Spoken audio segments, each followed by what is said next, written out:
다음 주제로는 이 비트코인은 바보들의 금이다. 이런 발언이 나왔는데요. 어떤 내용인지 함께 풀어보도록 하겠습니다. 이렇게 금 가격이 사상 최고치를 경신을 하는 사이에 비트코인이 상대적으로 부진한 흐름을 이어가고 있는데요.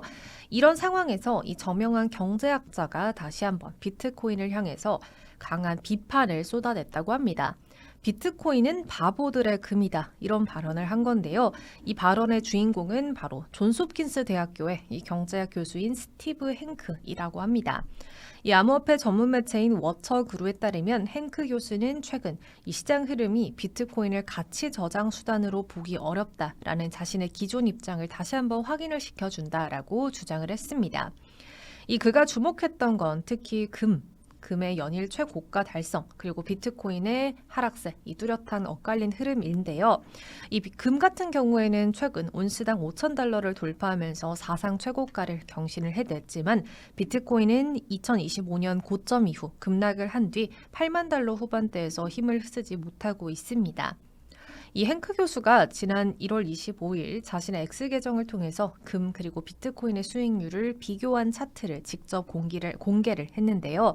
이 같은 기간을 기준으로 봤을 때 금이 48% 상승을 했고요. 비트코인은 21% 넘게 하락을 했습니다. 그는 이 수치를 두고 두 자산의 성격 차이가 명확하게 드러났다라고 평가를 했습니다. 이 행크 교수의 핵심 주장은 이렇습니다. 이 시장의 불확실성이 커질수록 투자자들이 선택하는 자산은 결국 이 자본을 지켜주는 자산인데 이 지금 그 선택은 비트코인이 아니라 이 금이다라는 점입니다. 이 지정학적 긴장, 또 인플레이션 우려, 또 신흥국 중앙은행들의 공격적인 금 매입이 이어지고 있는 상황에서 금은 전통적인 안전자산 역할을 충실히 수행해내고 있다라는 점입니다. 이 반면 비트코인 같은 경우에는 기관 접근성을 높여준 이 현물 ETF가 도입이 됐음에도 불구하고 이 시장의 스트레스 국면에서 금과 같은 움직임을 보여주지 못했다. 이렇게 지적을 했습니다.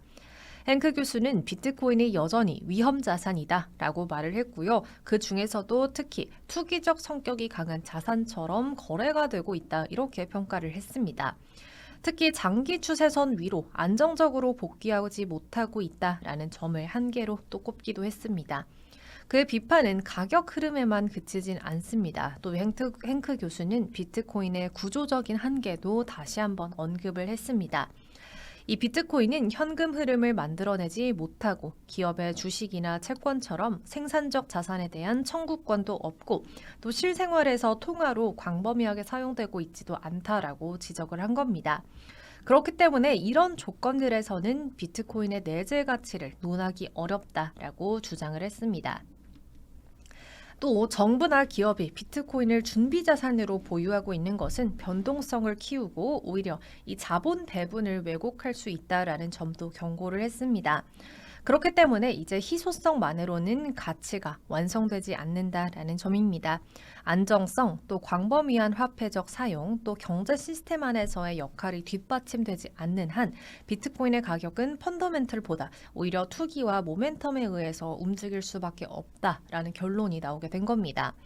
물론 이 같은 시각에 이 반론도 존재합니다. 비트코인 지지자들은 장기적으로 법정 화폐 시스템의 불안정성이 오히려 비트코인의 가치를 다시 한번 부각을 시킬 수 있다라고 주장을 한 건데요.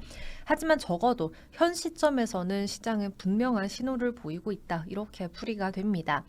이렇게 불확실성이 커지면 커질수록 자금은 비트코인보다 금이나 다른 안전자산으로 더 빠르게 이동하고 있다라는 점입니다. 이렇게 스티브 행크 교수의 발언은 단순한 이 경고나 또 독설이 아니라 현재 시장이 어떤 자산을 진짜 안전자산으로 보고 있는지를 되묻게 하는데요. 이 비트코인이 디지털 금이라는 이름을 계속 유지해낼 수 있을지 아니면 여전히 위험자산 범주에 머무르게 될지는 앞으로 논쟁이 계속될 것 같은데 앞으로 비트코인 어떻게 나아가는지 또 금의 방향성과 함께 체크해 보시면 좋겠습니다.